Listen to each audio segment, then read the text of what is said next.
Hey strugglers, it's been a while, huh? I'm still fully getting moved into the new place, so until the office/studio is finished, in the meantime, we'll just hang out in the kitchen. I've got a little story for you guys. A couple of weeks ago, one of the local radio stations did like a throwback day, and they were just playing a bunch of music from like 2010 to 2014-ish. And yeah, I still listen to FM radio, okay? I'm 100 years old, I know. But they were playing songs like Party Rock Anthem and Dynamite by Tayo Cruz and Good Girls Go Bad.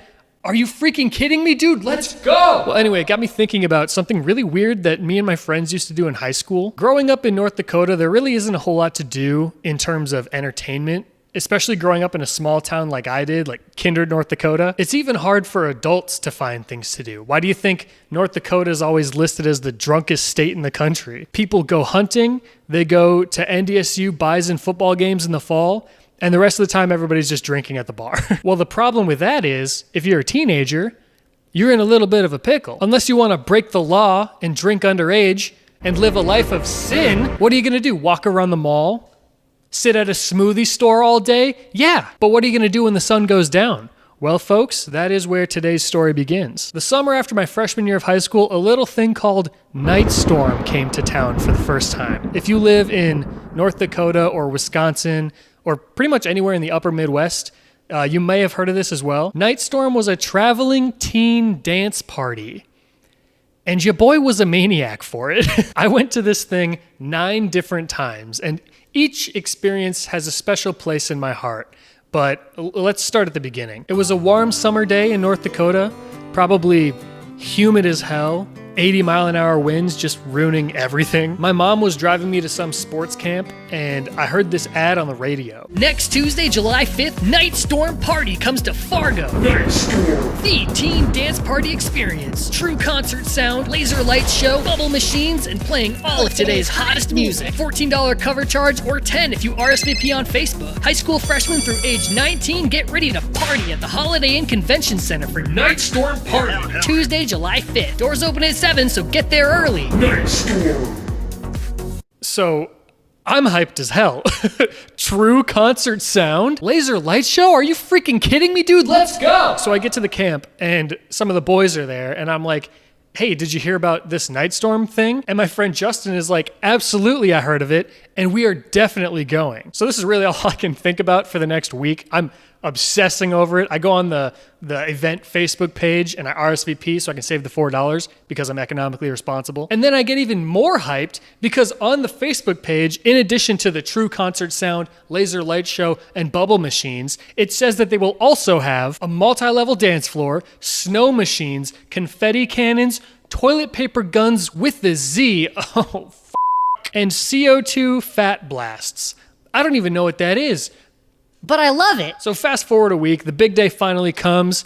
I'm rocking my khaki cargo shorts, Hollister t-shirt, and a bead necklace. I'm just doused in Tag body spray. I was swagged out, essentially, is what I'm trying to say. It was 2011, and damn it, I was gonna let you know that it was 2011. So we pulled up to the Holiday Inn in the backseat of my parents' car, which is still the most humiliating thing that's ever happened to me to this day. And there were so many people there. Like, I don't want to overestimate the number and sound dumb if I'm way off, but I want to say that just waiting in line outside to get in, there were at least 500 people just wrapped around the parking lot. And then inside, another 500 people already. So there were at least 1,000 hormone-filled teenagers, all dressed like absolute goons, mind you. And we were just cramming into this hotel ballroom, which has a max capacity of 1,250. Okay, I looked it up. If you include all of the security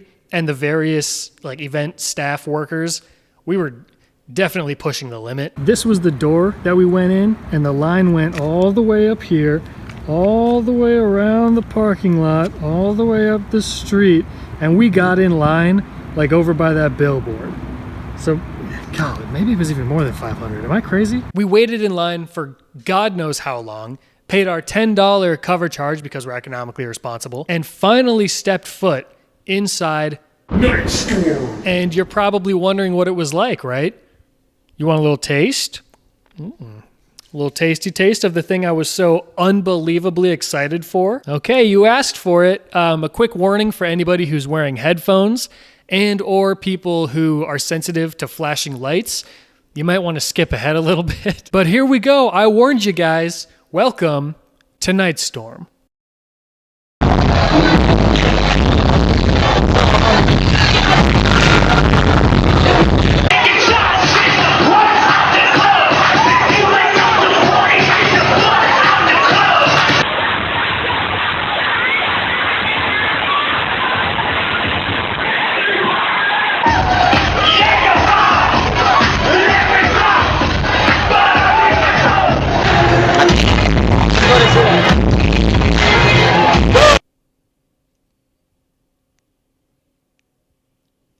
Did you notice anything? It was a little dark, so maybe you couldn't see, but did you notice anything that may have been missing? Anything that was promised to me via a radio ad and or Facebook page? Where the hell are the bubble machines? The confetti cannons? The toilet paper guns with a Z? Where's any of this shit? It was literally just a single DJ booth in the middle of the room pressed against the wall and then some metal beams with strobe lights on them.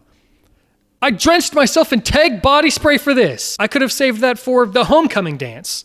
Or Madison's annual Halloween party at the very least. I was devastated. And it would have been nice to have some confetti cannons to look at because we spent most of the time just standing around anyway. Justin and I got there at 8, and it took us until about 10:45 to work up the nerve to ask anybody to dance with us. And at that time, in that atmosphere, dancing with a girl just meant doing this.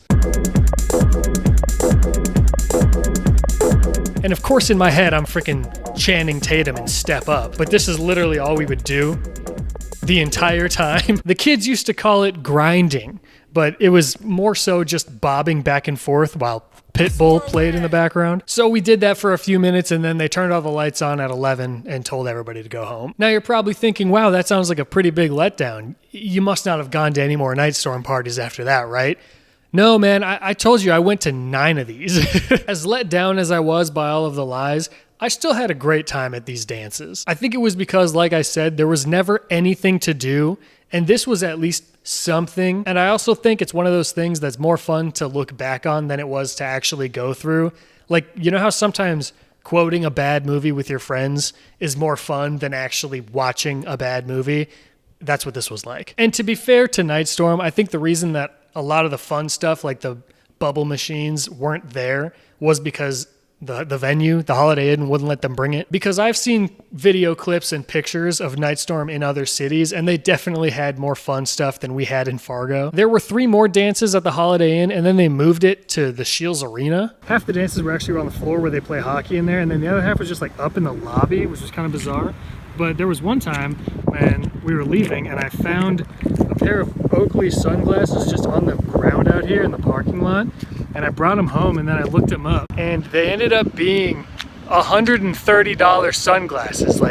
So that ended up being a pretty solid night. And the parties actually started to get more and more fun every time we went. They started doing theme nights. One of them was like a white tee graffiti night. And you were supposed to wear a white t-shirt and bring a marker, and then people could like sign their names and draw on your shirt or whatever. And of course, your boy came home with a perfectly clean white t-shirt because I'm lame as hell. There was one where everybody got different colored glowing bracelets. They were green, yellow, and red depending on your relationship status. And it was supposed to make it easier for people to flirt, I guess.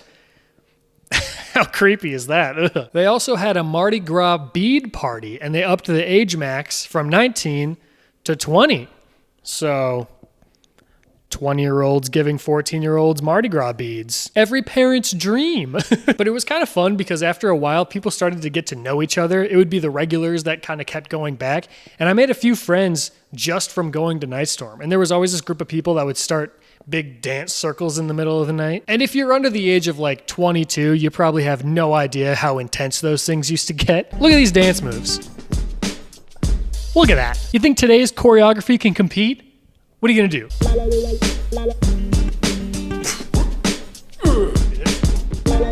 Give me a break. You don't stand a chance when somebody busts out the cat daddy, dude. I'm 100 years old, I know. Another thing that I loved about it was the comment section on the Nightstorm Facebook page. Oh, there's so much gold in here. Don't go to these. They suck. Just a bunch of teenage kids dancing around. Yeah, man, what else did you expect from the teen dance party? At some point, they upped the cost to get in to $20, but you could still get it back down to $10 if you logged onto your Facebook on one of their laptops at the dance and invited all of your Facebook friends to come to the next one. They would stand over your shoulder and make sure you selected every single one. So all the people that thought Nightstorm was lame would get super pissed off every time it came around because they'd get like 50 invites from all of their friends. And then you also got a lot of stuff like this. Just what is Nightstorm? Jordan, I am sorry that I forgot to make coffee. I'll have to show you how to use my coffee maker. Feel free to use it. I'll try to do better. To a neat grandson with love, Grandma LH. Jordan, what the hell did you do to your poor grandma? I'll try to do better? Bro, did you yell at your grandmother for not making you coffee? I'd love to, but I might wander away and get lost. I wish Leroy would have come.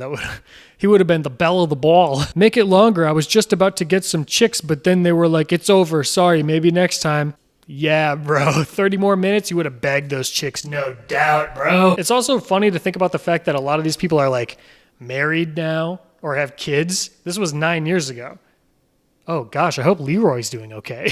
Nightstorm put me so far out of my element, so far out of my comfort zone. I hate dancing. I tend to be very introverted in big social gatherings. I was no ladies' man, okay? That's an understatement. I was paralyzed around girls. But Nightstorm helped me improve on these things, and it gave me another excuse to hang out with the boys every now and then, and I'll never complain about that. Those 9 dances that I went to in 2011 and 2012 are some of my favorite memories from those years. We would sit around for hours and tell stories about how Jose spilled water on the dance floor and got kicked out, or how Chris got rejected by like 40 girls in one night, or how Janders would always wear his frickin' YOLO snapback. When Justin finally got his license, we would stuff a group of guys into the back of his crappy car, no offense, Justin, and just jam out to this incredible playlist that we made. I want to try to replicate that playlist. I'll put it in the description. You can go back in time with me and we can jam out together. And I've actually been wondering what happened to Nightstorm. It was such a big part of my life for those short 15 months, and then it seemed like one day it just stopped coming to Fargo. Their website is gone. They haven't tweeted since 2015, and their Facebook page isn't active anymore. So I reached out to the guy that used to run the whole thing. Is that still an active thing, or is that over with?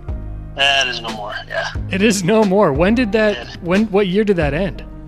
Oh gosh, I don't even know, like over 5 years ago. No kidding, really? Yeah. Not a thing anymore, just the fact of people, just with the teens and stuff, nobody's dancing anymore. Oh, there's not really a market for it anymore? Yeah, it just was no longer, it was becoming a loss.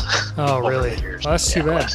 Yeah, I mean, what do you do? It had a good run. Yeah, but yeah, seems like it. Teams in general, like I said, it's just not I don't even know of any, but I mean, even the places in Chicago and Minneapolis that were having teen nights years ago don't even have them anymore. I mean, I'm not fully engulfed in it anymore, but not aware of any teen dances going on there. Times are changing. Yeah, it is what I mean, there's probably, it might come around again sometime, but yeah, I don't know, no time soon. Wow. So. How sad is that? It was the kids. The kids killed Nightstorm. Back in my day, we had to go to the teen dance party to show off our dance moves. We were teaching them how to Dougie and cranking that Soulja Boy left and right. Now you just hop on TikTok and throw that ass back for 27 likes. It's not the same. I'm 100 years old, I know. All right, guys. I think that's all I have for today. I was just reminiscing and I figured I'd take you guys along with me. So thank you so much for watching. And don't forget to shave your legs. I'll talk to you again soon. Okay, goodbye.